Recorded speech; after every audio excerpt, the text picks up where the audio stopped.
Olá, bom dia para você que está em casa, bom dia escola, bom dia. Bom dia família, grande família de Deus da Escola de Profetas e dos nossos irmãos que nos ouvem.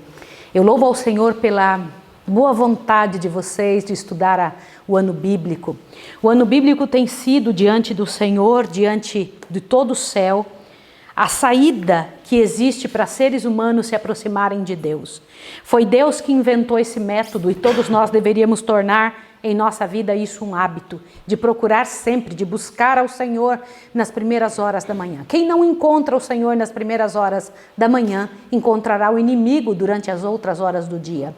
Deve ser a nossa primeira tarefa, o primeiro foco, buscar ao Senhor pela palavra, as explicações todas que o Senhor Deus nos dá e que tem dado ao seu povo. Chame seus filhos para isso. Seus filhos têm que ter na mente, marcado no coração deles, esta certeza absoluta de que são servos de Deus e que você, a sua família, buscam a Deus não só por necessidade, mas por amor também. Peça a Deus que lhe encha o coração de amor. No estudo de hoje que o Senhor Deus nos deu, que coisa mais séria, que coisa tremenda o que Deus tem para nos mostrar. Eu fiquei pensando que parte eu poderia falar e que parte deixaria para fora. São estudos tão sérios que eu sei que o tempo acaba não abarcando condição suficiente para a gente poder falar todas as coisas, mas vamos tentar trazer isso diante do seu coração. Leia 1, 2, 3 vezes o capítulo de hoje de Jeremias, por favor, 19 a 21, e também do capítulo 26, Cafarnaum, porque você precisa saber e entender sobre isso. Deixa eu comentar um detalhe com você, para que você compreenda a seriedade do que é que vamos falar. Vamos só dar uma relembradinha antes de tudo, para que você se lembre em que foco estamos. Você se lembra do encontro de Jesus? Está lembrado com a samaritana no poço de Jacó? Quais foram os acontecimentos após isso? Se lembra do momento em que Jesus, então, pediu que ela... você sabe que com um tipo de atitude, abre bem o ouvido aqui, com um tipo de atitude, você está indicando para outra pessoa o que você espera dela. Você entenda o que eu estou tentando explicar para você. A sua atitude, ela força as pessoas a tomarem uma posição. As pessoas te tratam com aquilo que você oferece, que você oferta. Foi o que Jesus fez com a mulher samaritana. Ele teve uma atitude perante ela, uma linguagem que ela não teve outra saída. Correu para dentro da cidade e foi buscar as pessoas e contar para as pessoas o que é que Deus tinha feito com ela. Nós indicamos para as pessoas o que as pessoas têm que fazer com a atitude que tomamos. Nossa atitude é um testemunho. Nossa atitude são laços tremendos que puxa a pessoa. Nossa linguagem, ela decide e ajuda as pessoas a decidirem o que fazer, né? Vocês se lembram que então toda a cidade veio e se encontrou com o Salvador?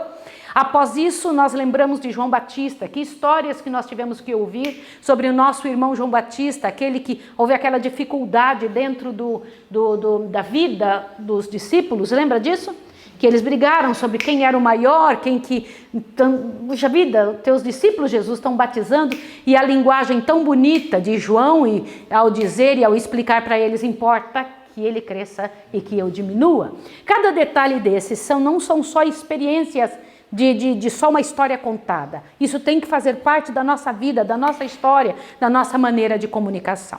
Nós vimos também, dali em diante, o ponto central da mensagem, Jesus, o Senhor do sábado. Ele sabe o que pode e o que não pode ser feito no sábado. O sábado nunca foi excluído de qualquer mandamento e nem da vida de Jesus tampouco. Jesus veio para cumprir o que o Pai havia dito, né? Lembramos também a triste história da morte de João Batista e como alguém entra para a história de uma maneira tão vil, né? Salomé, vejamos que miséria, alguém sendo indicado e dirigido por outra pessoa para cumprir diante do universo e diante da história do planeta uma parte tão triste, tão miserável. Você tem que pensar muito bem sobre isso, se o que você vai deixar de herança para o mundo vai tornar o mundo melhor ou pior. Esta é uma menina lembrada para sempre como uma menininha sensual e que ela foi usada pelo mal, por Satanás, para cumprir um propósito de ódio, né? Hoje nós temos então algumas coisas interessantes para nós estudarmos, né? Nós temos alguns detalhes quando entra de novo esse filho do Régolo, o filho do homem oficial do rei, tá? Então, novamente, quando Jesus encontra com esse homem, você se lembra, né, da situação que Jesus passou de cuidar, nós estudamos sobre o tanque de Betesda também, os milagres tremendos, a bondade de Jesus ao cuidar, ao trabalhar diante das situações, avante um pouquinho mais, onde Jesus pega e diz com toda certeza e com todo carinho, o reino de Deus está próximo. No capítulo 24, Jesus se levanta para ler diante de todo aquele povo e diz, o Espírito do Senhor está sobre mim. Com que autoridade, né, você fala isso? Eu me lembro que quando eu era jovenzinha, estava estudando no IAE, que hoje é o NASP 1, e eu me lembro que um pregador foi à frente, havia um silêncio tremendo, né? Que se uma agulha caísse dentro daquele local onde ele estava pregando, as pessoas iam ouvir a agulha caindo de tanto silêncio que havia ali. Os jovens, os alunos estavam todos quietinhos e eu fiquei olhando o que aconteceu. Era a presença daquele homem tão cheio do poder de Deus. E ele no final disse uma frase, eu nunca mais me esqueci, eu não lembro o nome dele.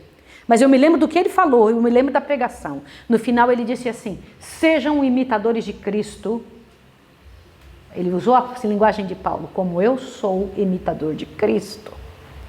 E quando ele falou isso e desceu do púlpito, gente, aquilo nos assustou de uma tal maneira. Falei, que força que esse homem tem, que coragem de dizer isso, né? Mas vocês sabem que a presença de alguém, o posicionamento de alguém diante do céu, ao ler uma passagem da Bíblia, tem muito a ver com o encontro dela com o céu. Quando ela se encontra com o céu, quando ela se desenvolve com o céu, a linguagem que ela usa, o pronunciamento das coisas mais simples do mundo podem fazer uma diferença tremenda diante de todo o público que está ouvindo, né? Agora você se lembra o que aconteceu? Satanás ficou muito bravo, né? Quando Jesus então se posiciona claramente, e aí as pessoas tentaram levar ele para o pináculo do templo, jogar num local alto, o pináculo do templo, lá numa encosta, num precipício, jogar Jesus lá. Que situação, gente, imaginem a cena, diz que milhares de demônios estavam envolvendo aquelas pessoas e os anjos do Senhor ocultaram Jesus da vista e levaram Jesus para outro lugar. Gente, vocês conseguem imaginar como pode ter sido isso? Que momento tremendo, né? Lembram-se da pesca maravilhosa? Estão lembrados disso? Quando Jesus então disse, né, usou o barco de Pedro como púlpito e dali daquele lugar, um momento especial, glorioso de Jesus, ele, nós não pescamos nada, Senhor, mas a tua ordem eu farei este trabalho. A tua ordem, quando o Senhor disser. Às vezes as coisas podem não ter nenhuma chance de dar certo. Agora, se Deus disser que vai dar, não se arrisque a conjecturar. Faça do jeito de Deus, viu? E o barco quase foi a pique de tanta bênção. É assim que vai ser na sua vida. Pense sobre isso em nome de Jesus. Se você se arriscar a fazer do jeito de Deus. Irmãos, esse negócio de fazer do jeito de Deus, nós estamos vivendo dentro de uma sociedade que a gente diz, não, mas eu tenho o meu jeito, eu penso assim. Posso dizer uma coisa para você? Não perca mais tempo com isso. Todos que vieram antes de nós, que chegaram à compreensão da verdade, entenderam isso que eu estou tentando te dizer. Chega de fazer a sua vontade. O que deu até agora fazer a sua vontade? Qual bênção você teve por seguir a sua vontade? O que aconteceu com você? Você é vencedor por seguir a sua vontade? Me mostra um que conseguiu vencer fazendo sua vontade. Não existe. Será que isso não é suficiente para você ver e entender que acabou? E o mundo já provou que o mal não presta. Não tem mais nada que fazer aqui, né? E o Senhor Deus disse ali, segui-me, e eu farei de vós o quê? Pescadores de homens. Ele não disse, eu vou fazer vocês pescadores de homens, então me sigam, não foi isso que ele disse. Ele disse, segui-me, e então farei de vós pescadores de homens.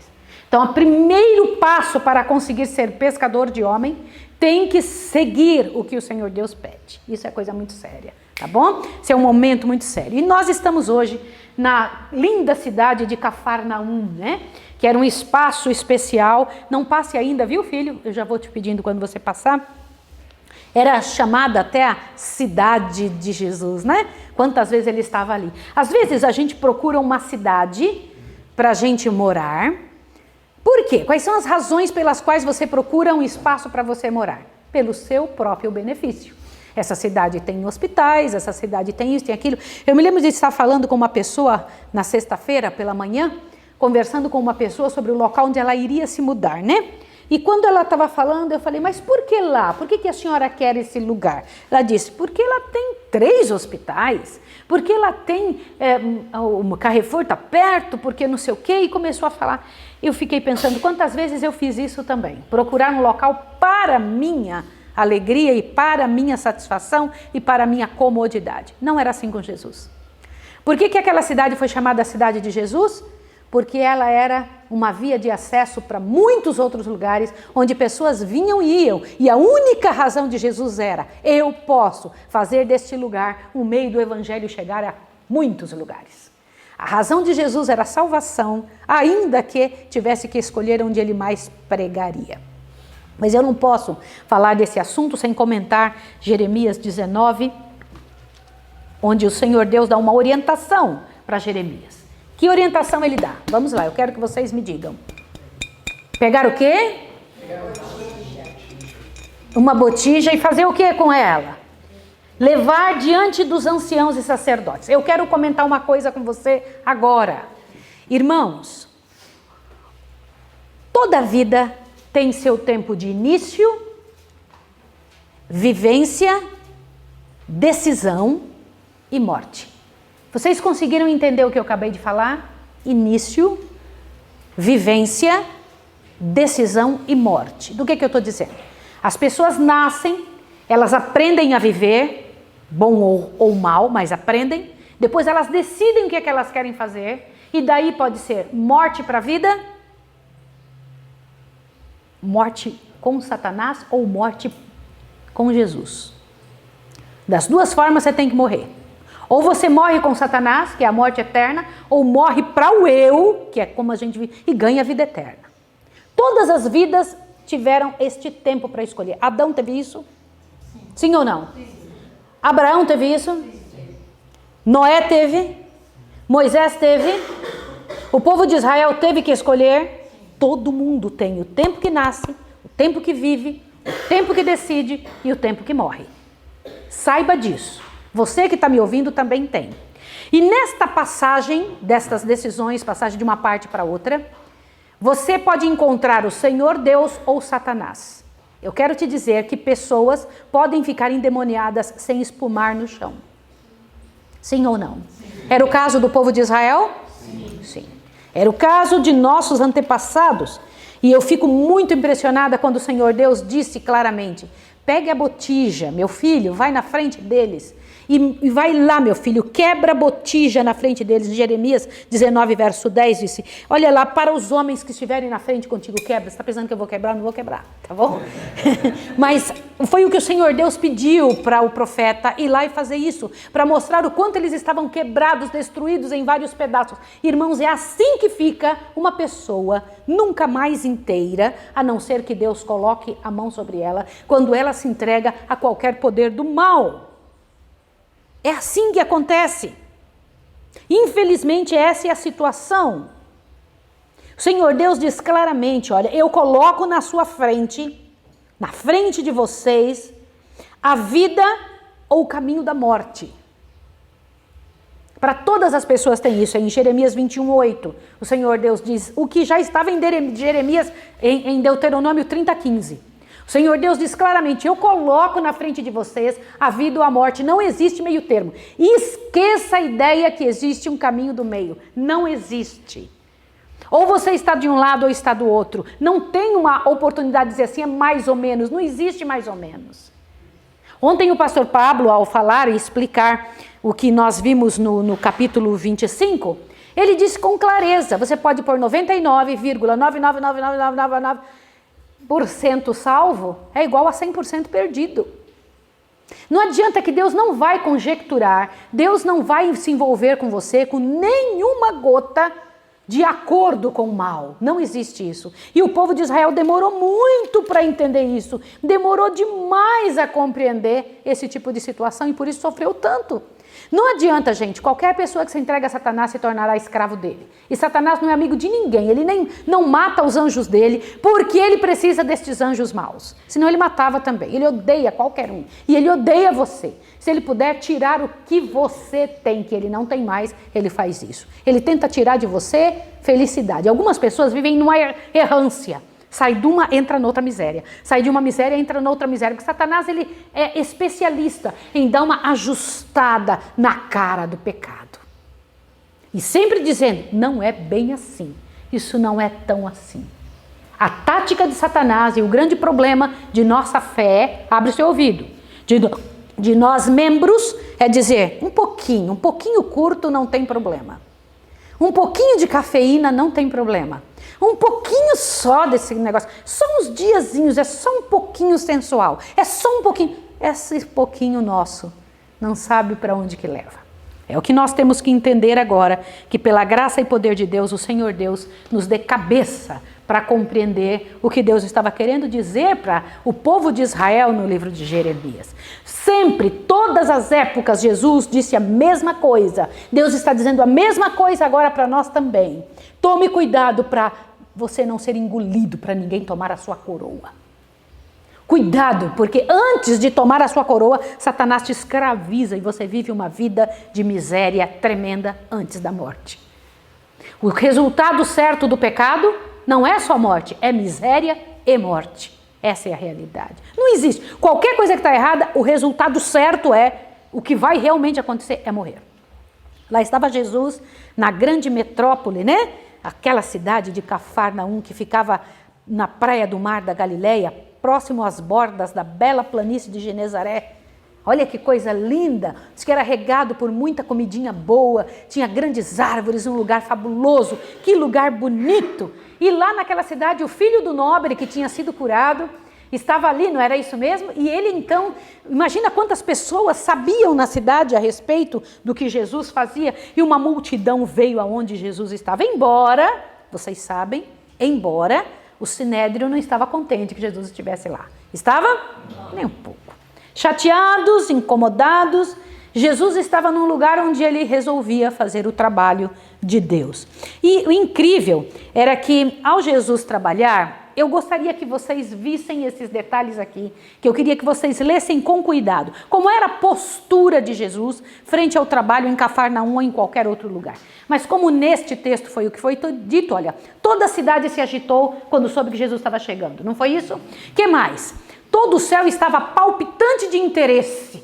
Ou imagine todo o céu palpitante de interesse. Irmãos, pare para pensar a quantidade de anjos e seres do céu que estão nos olhando agora. Nunca estamos sozinhos. Nunca. Qualquer lugar onde você estiver está sendo observado, visto, analisado por seres do céu. Sabia? Isso te assusta ou isso te alegra? Vou explicar por quê. Olha para cá um minutinho para você entender o que eu preciso te falar. Nós sabemos que existem mundos não caídos. Centenas deles. Tá bom? Estes mundos não caídos, ninguém nunca pecou lá. Existe uma árvore da vida milenar. Tem alguns milênios que essa árvore está lá e nunca foi tocada por ninguém.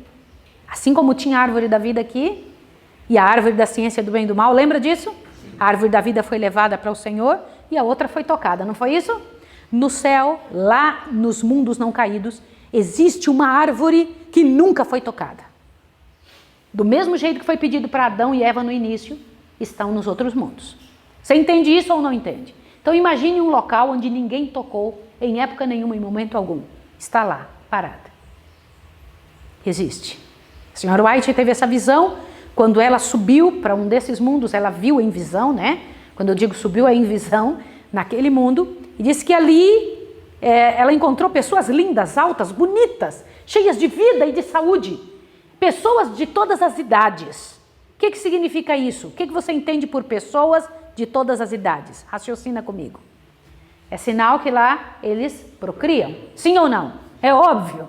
Como Adão e Eva tinha sido dada a eles no início a ordem de procriar, lá procriaram ou não procriaram? Sim.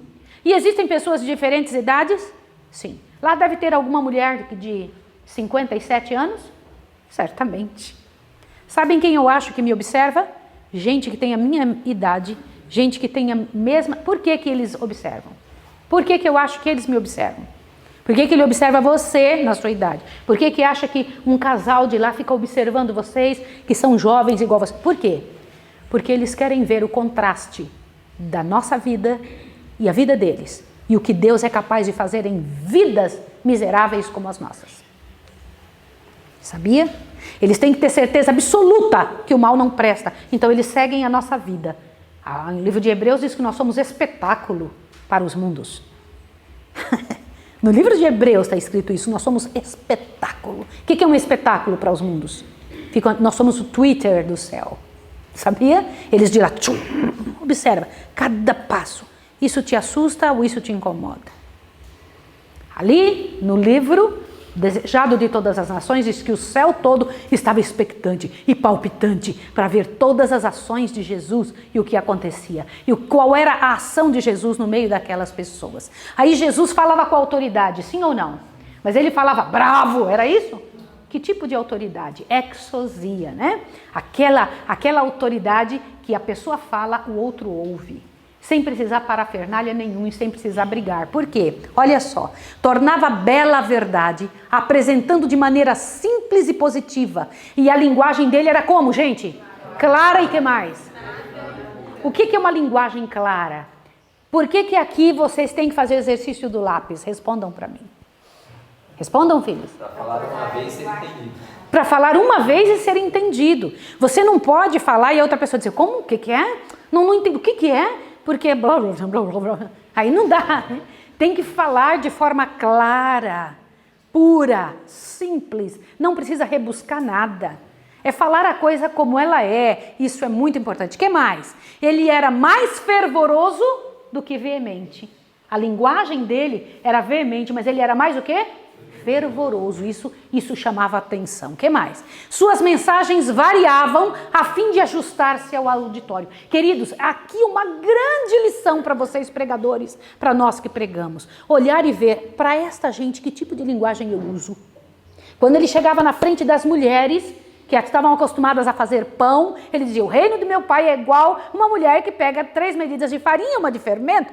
Quando ele chegava na frente de um viticultor, um homem que trabalhava, um homem do campo, o reino do meu pai é igual odres velhos e odres novos, porque era a linguagem que aquele povo entendia. Você consegue entender? O reino de Deus ele apresentava de acordo com a necessidade da pessoa. E uma coisa incrível, Jesus analisava o rosto das pessoas que ele estava falando, para ver se no rosto delas, elas estavam entendendo ou não. Aprenderam como é que tem que fazer? Quando chegar na frente, para poder pregar, você tem que pregar com estas características celestiais e observando quem são as pessoas, observando quem é que está ali trabalhando com você, quem é que está ajustando a vida, quem é que está ouvindo e entendendo a sua mensagem. Compreendeu isso? Isso é importante demais. Como é que a pessoa está se sentindo? Eu daqui estou vendo o rostinho de vocês para ver se está entrando na cabeça de vocês o que está acontecendo. Senão você tem que mudar de método. E Jesus fazia isso, analisava o rosto das pessoas. Que legal isso, não é? Avante, o que mais? Olha, Cristo nunca lisonjeava os homens. Oh, beleza, que coisa boa, né? Porque os homens não têm nada de bom mesmo. Alguma coisa correta que eles faziam, Jesus estava elogiando, era o céu nas coisas que as pessoas faziam, né? Olha, iletrados e cultos se maravilhavam. Por quê? Porque ele não tinha uma mensagem só para um grupo. Iletrados e cultos se maravilhavam. E ele trazia paz, né? Como de uma noite estrelada, a atmosfera dele era de paz. Tinha espírito suave e simpatia. E isso refletia-se em cada olhar e em cada palavra. Olha que coisa linda. Jesus observava a linguagem do rosto de seus ouvintes. A linguagem do quê? Isso aqui não são palavras minhas. Então o rosto tem uma linguagem? Sim ou não? Tem. O rosto tem uma linguagem. Pode acreditar. Nós vimos isso já na 4ª página da Bíblia, quando a gente ouve o Senhor Deus dizer assim para Caim, por que descaiu o teu semblante? Na semblante de Caim estava marcado o seu pecado, e não é diferente conosco. Irmãos, é claro, olha, nesse tempo nós estamos aí vivos e trabalhando com gente há tantos anos, e durante esse tempo que estamos trabalhando com pessoas, a gente, pela graça e poder de Deus, tem tido a chance de observar o olhar, né? O rosto, a maneira, a gente expressa o que sente no rosto, não tem outro jeito, tá? E Jesus era macio como veludo e firme como um aço. Que tremendo, né? Era assim que ele era. Ele era firme como um aço em questão de princípios. E isso maravilhava as pessoas, né? Ali os judeus tinham uma briga tremenda, ele não tinha nada a ver com as brigas sobre religião. Ele fazia o trabalho que Deus tinha mandado. Vocês estão percebendo o que é? Vocês não têm que entrar na internet e ficar brigando com um e com o outro. Jesus não entrava em discussões, ele fazia o que sabia que era certo. Vocês entenderam isso? E ponto final. Ó. Jesus nada tinha a ver com as várias dissensões existentes entre os judeus. É um parágrafo, né? Que tem aí. Outra coisa, né? Jesus quando falava com autoridade, Jesus quando agia, ele tinha mensagens de misericórdias, né? Ele usava ilustrações simples. Cristo nunca lisonjeava os homens, nunca, nunca, nunca, nunca, nunca. Era um momento especial da vida de Jesus, né? Até que no meio da congregação apareceu o quê? No onde ele estava pregando, né? Ele foi na casa de Pedro, curou a sogra dele, não foi isso? Olha lá que imagem bonita, né? De Jesus curando a sogra de Pedro. Mas uma outra coisa aconteceu. Milhares de pessoas vinham de todo lugar para Cafarnaum, para serem atendidos de todo tipo, de toda forma. Mas o que mais chamou a atenção nesse capítulo não eram todos aqueles, todas aquelas curas. Foi uma cura especial de uma pessoa. Um endemoniado entrou no local onde Jesus estava e com um grito horrível no meio de todo o povo, ele anunciou a sua situação. Quem tinha levado esse endemoniado lá? Satanás levou. Para quê? Para atrapalhar o trabalho de Jesus e tentar tirar a atenção do trabalho de Jesus. E principalmente por uma coisa. Abre bem seu ouvido. Gente, quando eu paro para pensar nisso, eu fico, meu Deus do céu, que miséria isso, que miséria. A razão era tentar atrapalhar Jesus, mas a razão também era, eu vou vencer Jesus ali, porque se Jesus não conseguir livrar ele, eu estou lançando uma semente, era o que Satanás pensava, tremenda de incredulidade entre as pessoas. Ele estava com toda a força naquele demônio, sim ou não? Mas como foi que aquele corpo tinha se tornado endemoniado? Respondam, queridos, vocês têm que pensar. Isso é muito sério. Gente, quando eu paro para pensar que aquele homem que a Bíblia chama de louco, era também um endemoniado. Eu queria que todos os psicólogos que estão me ouvindo, que você souber que existe algum psicólogo que leia sobre isso. Na linguagem de Deus diz, um louco precipitou-se dentre o povo para frente, exclamando, que temos nós contigo, Jesus Nazareno? Viesse destruir-nos? Bem sei que és o santo de Deus. Espera aí. Essa loucura, Deus disse que era um demônio que estava nele. Sim ou não? Sim ou não? O que isso leva vocês a pensarem? Eu estou certa e convencida de que muitas doenças emocionais que o mundo chama de loucura, ou síndromes, ou mesmo um encosto de algum tipo de angústia, eu peguei uma depressão, eu peguei uma ansiedade, eu peguei essa... Não. A maior parte do que vemos hoje é endemoniamento. Satanás toma conta das vidas por causa de algo que a pessoa permitiu, alguma abertura que a pessoa deu. Este homem que chegou na frente de Jesus, que tinha um desejo lá no fundo de mudança, e Deus leu o clamor silencioso desse coração, o que ele tinha feito para Satanás entrar na vida dele? Vamos embora, pensa. Como? Se entregado aos prazeres da vida. Tenha se entregado aos prazeres do mundo. Para ele tomar essa posição, ele sabia que estava errado, sim ou não? Mas tomou uma decisão. Olha que coisa tremenda. Disse que este homem, olha só, havia trazido ruína para seu vigor varonil. O que vocês entendem sobre esta frase? Por 2 vezes, dentro deste capítulo, é dito que ele tinha perdido a varonilidade. O que é isso? Respondam. Desde jovem ele já tinha decidido. Desde jovem ele já tinha decidido pecar. Ele tinha se entregue a todo que tipo de devassidão. O que mais? Os pecados que ele se envolveu tinham dele a masculinidade dele. Exatamente. Os pecados que ele tinha se envolvido tinha mexido com a varonilidade, a masculinidade dele. Que tipo de pecado ele tinha? Respondam, meus irmãos. Aonde ele tinha entrado? Que tipo de miséria ele tinha entrado? Posso comentar uma coisa com você? Olhe bem. Diz que não foi todos os pecados de uma vez. Foi devagarinho, uma coisa após outra, que foi tornando ele um endemoniado, uma presa jogada no chão, um coitado estraçalhado. Irmãos, não tem outra saída.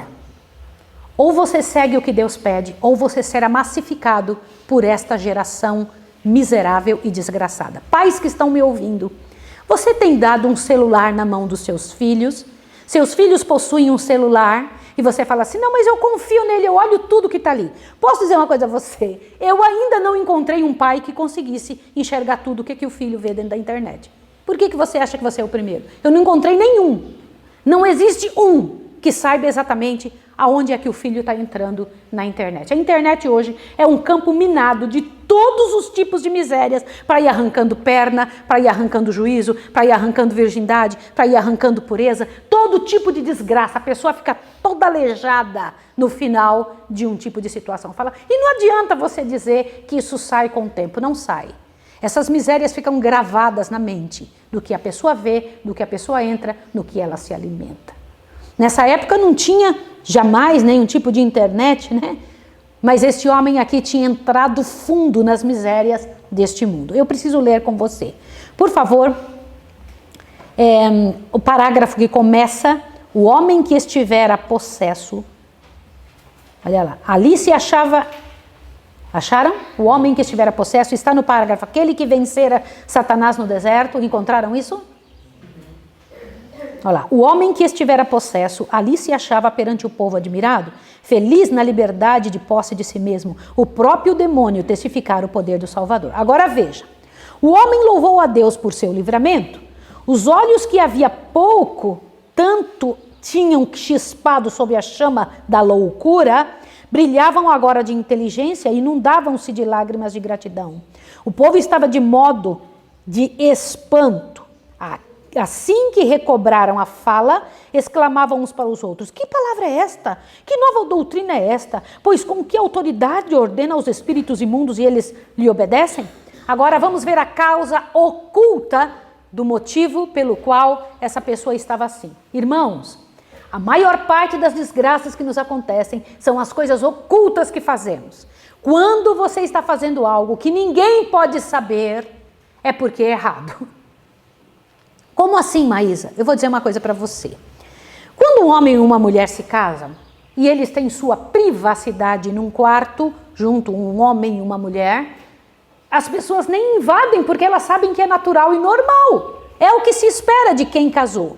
Agora, quando você tem que fazer alguma coisa que é escondido, que ninguém pode saber, que é só você e a outra pessoa, e que se souberem, você sabe que vai dar problema, você já sabe de onde vem, qual é a raiz, de onde é que está vindo essa nova maneira de viver que você está escolhendo. O que é certo não precisa ficar escondido. Consegue entender a seriedade disso? Comece a colocar suas antenas a funcionar. Se você foi direcionado pelo diabo para esconder, não, ninguém vai saber, esqueça, não existe o que vai ficar escondido. A palavra de Deus diz que não há nada que esteja escondido, que não será revelado. Não há nada que não vai vir claramente à tona. Isso é que é duro. Toda vez que a gente pega, a gente tem que correr para Deus e pedir logo perdão para o Senhor Deus tomar conta daquilo. Dizer, agora ninguém vai saber disso porque você está me pedindo perdão e eu estou apagando esse pecado. Mas quando a pessoa não faz isso, Satanás fala, eu vou te dar bastante corda para depois jogar toda essa sujeira para todo mundo saber, para as pessoas, porque esse é o desejo dele, estraçalhar a vida das pessoas. E este jovem entrou nisso, quer ver, ó? A causa oculta da aflição que tornara esse homem um terrível espetáculo a seus amigos e um fardo para si mesmo, achava-se em sua própria vida. Olha que miséria, pessoas que são fardo para si e para o mundo. Fora fascinado pelos prazeres do pecado e pensara fazer da própria vida um grande carnaval. Não sonhava em se tornar um terror para o mundo e uma vergonha para a família. Ele falava, não, isso não vai acontecer. Não, imagina, eu não vou ser um problema para minha família. Eu não vou ser um espetáculo dantesco para o mundo. Se eu fizer isso, imagina que isso não vai acontecer. Agora, olha, julgou poder gastar o tempo em extravagâncias inocentes. Uma vez no declive, o que é declive? Uma vez no declive, porém, resvalou rapidamente. Eu quero que vocês vejam a palavra que vai ser usada aqui agora. A intemperância e a frivolidade perverteram-lhe os nobres atributos da natureza e Satanás tomou sobre ele inteiro domínio. Olhe para cá. Frivolidade. Vocês têm que estudar sobre isso. O que é frivolidade? Intemperância, você sabe. O que coloca pela boca. E a frivolidade é o que coloca pelos olhos, pelos ouvidos. São as sensações do que você recebe. Coisas frívolas. Que estão num nível muito baixo. Que estão lá no nível escalão formiga. Assim. E as pessoas escolhem isso para a sua vida. Demasiado tarde veio o remorso. Porque um dos desejos do diabo é este. Sabe qual? Eu vou fazer você cair. Mas eu só vou deixar você perceber o que você fez depois que não tiver praticamente chance nenhuma humana de você voltar. Agora o pior, se assuste. Eu vou fazer você entrar num remorso e numa desgraça tão grande, porque o desejo de Satanás não é só fazer a pessoa cair no pecado. É fazer ela se sentir pior das criaturas que existe pelo que fez. Olhe bem. Gente, quando você lê essa parte aqui, vai entender uma palavra. Eu vivo dizendo que tem algo muito sério que Satanás faz para a humanidade e a humanidade não tem percebido. O quê? Leia aqui, ó. Demasiado tarde veio o remorso. Quando quis sacrificar fortuna e prazer para readquirir a perdida varonilidade, tornara-se incapaz nas garras do maligno.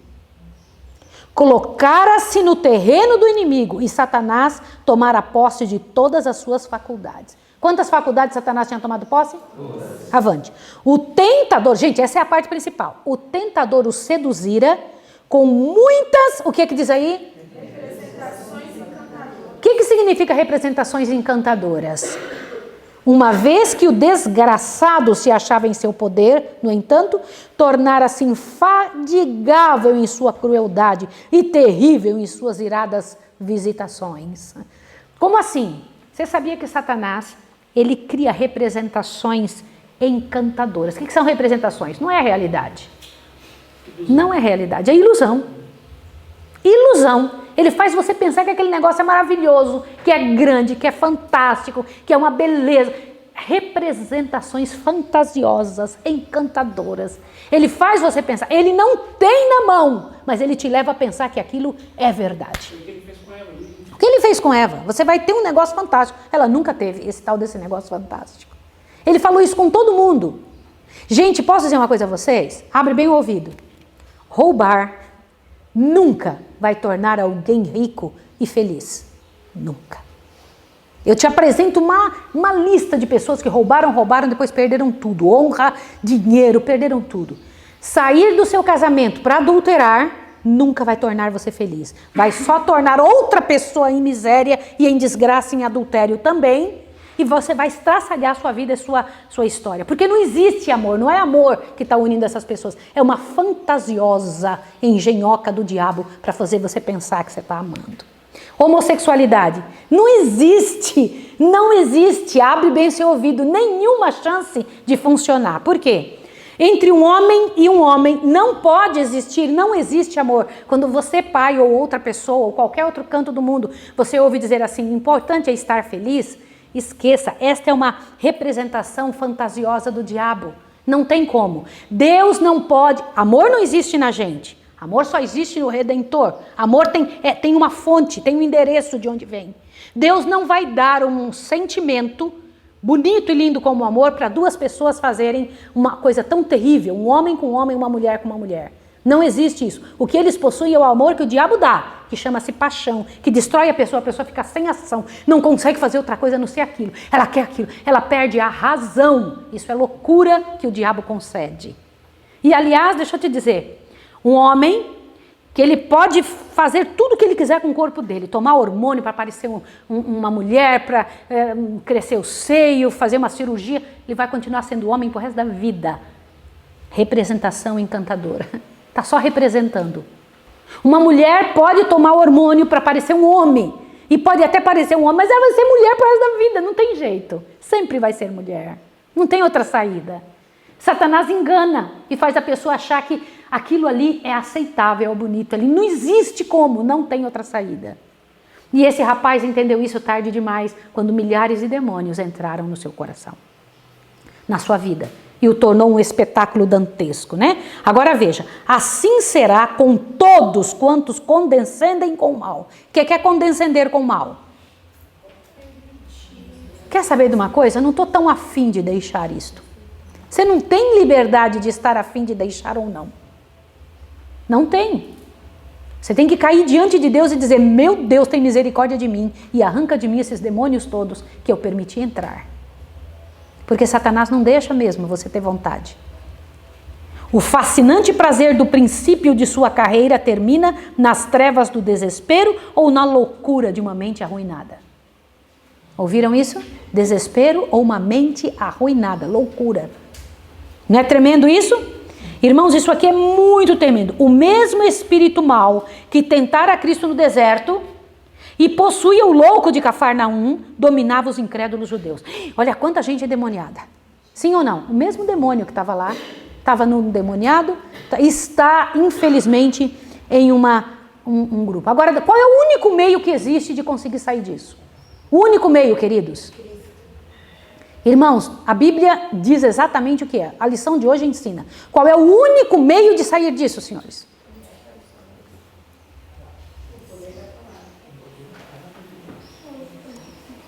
O poder da palavra, Joana.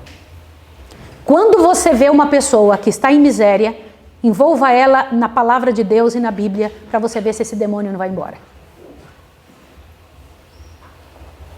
Vocês leram isso, sim ou não? Leram ou não leram? Está escrito isso. Esse é o único jeito. Quando fala ao único meio pelo qual se podiam opor aos maus espíritos, o único meio. Isso está escrito na lição de hoje. A Bíblia, enfia a Bíblia na cabeça da pessoa e a pessoa ter tempo para buscar, para lutar, para correr atrás, para você ver o que acontece. Não tem como. E aliás, não vai vencer se não procurar a Bíblia. Não vai vencer. Não vai, porque é um poder dominante, que domina a vontade da pessoa, domina a cabeça. A pessoa fica louca. Presta atenção, nos dias de Cristo, os guias e mestres de Israel eram impotentes para resistir a Satanás. Gente, que terrível, seres humanos impotentes para resistir a Satanás, por quê? Negligenciavam o único meio pelo qual se podia opor aos maus espíritos. Foi pela palavra de Deus que Cristo venceu o maligno. Aquele povo disputavam sobre insignificantes temas da profecia e da palavra e da Bíblia, mas não tinham o poder de Deus sobre eles. Como é que se vence o maligno, irmãos queridos? Como é que se vence? Eu queria que vocês procurassem aqui, os que se desviam dos claros ensinos da Escritura. Achem isso, por favor. Está no parágrafo, a história está se repetindo. Achem esse pedacinho, a história está se repetindo. Acharam? Olha lá, no final, ali no meio mais ou menos, antes de a crítica e as especulações, acharam? Olha o pedacinho que eu quero que vocês leiam. Os que se desviam dos claros ensinos da Escritura e do poder convincente do Espírito Santo estão convidando o domínio de demônios. O domínio de demônios. Vocês entendem isso? Quando você sabe que uma coisa está certa, você fala assim, não, mas eu vou fazer isso porque eu quero. Naquela área de sua vida, Satanás vai se envolver e vai destruir você. Do quê? Você sabe que não pode comer tal coisa, e você fala, eu vou comer. Satanás fala, ótimo, então agora eu vou te fazer doente nessa área da sua vida, para você ver que miséria que você está fazendo. Agora você vai ver qual é o resultado de ter me dado ouvido. Se o teu problema é na área sexual, ele estraga a sua área sexual para o resto da vida. Se o teu problema é na área de honestidade, Para o resto da vida ele vai estragar a sua área de honestidade, fazendo sabe o quê? Abre o ouvido aqui. Satanás não só estraga você, mas faz com que você também sofra essa miséria. Por exemplo, um homem que trai a sua mulher, um dia a mulher que ele escolheu também vai trair ela. Porque ele estraga essa parte na vida. Se você é desonesto com alguém, vai lá e rouba alguém, com certeza alguém vai roubar você também. Porque você está dando chance para o diabo para isso acontecer. Vocês sabem qual que é a coisa mais dura? Abre todo mundo o ouvido bem grande agora. Não é você sozinho passar por estas misérias e sofrer as consequências de suas escolhas. É a sua prole passar pelo mesmo. Como assim? É isso mesmo. Quando você faz uma coisa, você está dando chance para acontecer com seus filhos. Que o diabo vai e pega a tua família. Aqueles que são... às vezes você sai de um pecado por anos, né? Não tem mais envolvimento com aquilo. Mas o seu filho se torna uma miséria e comete o mesmo pecado que você cometeu há anos atrás. Você não pense que um pecado não é semeadura. Pecado é semeadura. Se você aceita um pecado na sua vida, a tua prole vai aceitar também. E você vai ter que cuidar dobrado agora. Ontem, quando eu estava conversando na mesa com o pastor, tomei um susto com uma coisa que o pastor falou. Vocês se lembram de um homem que pediu, orou a Deus porque ele ia morrer e Deus deu 15 anos a mais? Sim ou não? Sim. Quem era? Quem? Deixa eu falar uma coisa com vocês.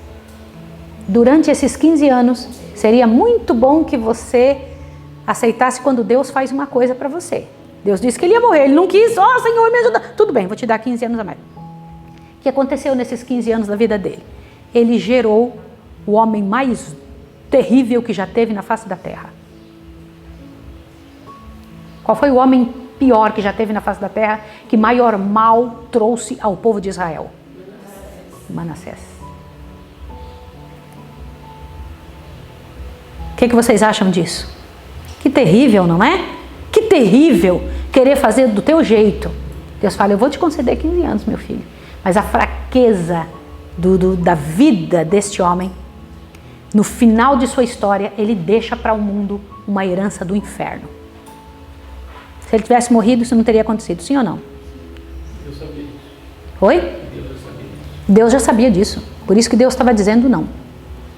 Isso é muito sério. Irmãos, aqui lado a lado com a pregação do evangelho, vai lá. Presta atenção aqui, vocês têm que ouvir isso. Lado a lado com a pregação do evangelho, acham-se a operar forças que não são, senão médios de espírito de mentira. Como é que é? Existem aí pregadores que são verdadeiros médiums. O que é um médium? Por quem Satanás fala. Sim ou não? Continua. Muito homem se intromete com elas por mera curiosidade. Cuidado com você se enfiando em coisas por curiosidade. Por quê? Mas vendo demonstrações de força sobre-humanas, é fascinado a ir sempre mais adiante, até que fica dominado por uma vontade mais forte que sua própria. Não lhe pode escapar ao misterioso poder. São derrubadas as defesas da mente. Ouviram isso? É isso que acontece. O que é um endemoniamento? A pessoa não tem mais decisão. Ela não consegue sair daquilo. Falar. Quando a pessoa chega e fala, eu não sei o que acontece comigo, não consigo sair daquilo, eu olho e já sei o que é. Perde o controle. Por quê? Satanás tomou o controle. Só tem uma chance, a pessoa voltar para Deus, cair na Bíblia, implorar, Senhor, olha a minha miséria, Senhor. Jejum e oração, senão não tem jeito. Todo homem é livre, olha bem, para escolher que poder o regerá. Louvado seja Deus que ninguém caiu tão fundo, ninguém é tão vil que não possa encontrar libertação em Cristo. O endemoniado, em lugar de uma oração, só pôde proferir as palavras de Satanás. Todavia foi ouvido o mudo apelo do coração. Nem um grito de uma pessoa em necessidade, embora deixe de ser expresso em palavras, ficará desatendido. Aleluia, queridos. Não existe caso perdido, senhores? Não. Todo caso Deus pode cuidar. Mas depende da pessoa, sim ou não? Depende, a pessoa tem que ir a Jesus. Agora te assuste. Quando Jesus então terminava de atender a última pessoa que ele estava trabalhando, aonde ele ia? Ele ia deitar numa banheira para ficar relaxando, Nossa, passei o dia todo atendendo gente, que atender gente é duro, viu? Saibam disso. Vocês não têm ideia, na faculdade que eu fiz, nos era dito o seguinte: vocês atendam 4 pessoas por dia. Aí a gente pensa, mas por que só 4? Porque as pessoas pensam que atendimento emocional, que atendimento de pessoas, é um negócio simples, que é só ter dom para isso. Não é. Por que só 4 pessoas podiam ser atendidas por dia? Dizer, daí em diante o risco é seu. Por que eles diziam isso? Porque as pessoas sugam sua energia de uma forma tremenda. As pessoas engolem você. Você se envolve com a dor, a atmosfera que a pessoa traz, passa para você, é um negócio de outro mundo. Agora te assusto que eu preciso mostrar uma coisa a você. Mas Jesus atendia até o último, no final do dia. E depois ele ia fazer o quê? O que ele fazia? De madrugada, quando ainda estava escuro, Jesus levantou-se, saiu de casa e foi para o lugar deserto. Onde ficou o quê? Orando. Diz que ele passava as noites em oração. Nenhum de nós vai vencer de uma outra maneira. Não existe milagre sem entrega. Não existe. E isso eu fico impressionada. Olha que coisa linda. Jesus não queria elogio, não estava impressionado com qualquer coisa. Ele estava escondido em Deus. O que é isso? Escondido em Deus. O que ele queria era o Pai. Ele queria demonstrar o Pai. Tudo que vinha para ele direcionava ao Pai. Era ou não era? Meu Pai. A missão, a ação de Deus, meu Pai, que coisa linda, que coisa tremenda. Quando eu paro para pensar isso, pela graça e poder de Deus é o que tem que acontecer conosco. Jesus escondido em nós. Sim ou não? É a única coisa que vale a pena, Rebeca. Porque nós temos a oportunidade de te buscar, Senhor, para não cair nas mãos do diabo. Senhor, afasta Satanás de nós. Dá-nos, Pai de amor, conversão de verdade. Que nós venhamos a nos moldar à sua vontade, ao que o Senhor quer. Permita, Senhor, em nome de Jesus, que nossa vida seja pura, que nossa vida seja sem qualquer miséria. Nós não queremos nos tornar presas do inimigo, escravos dele, Senhor. Em nome de Jesus, sara e cura nossa casa e nossa vida. Em nome do Senhor Jesus Cristo. Amém.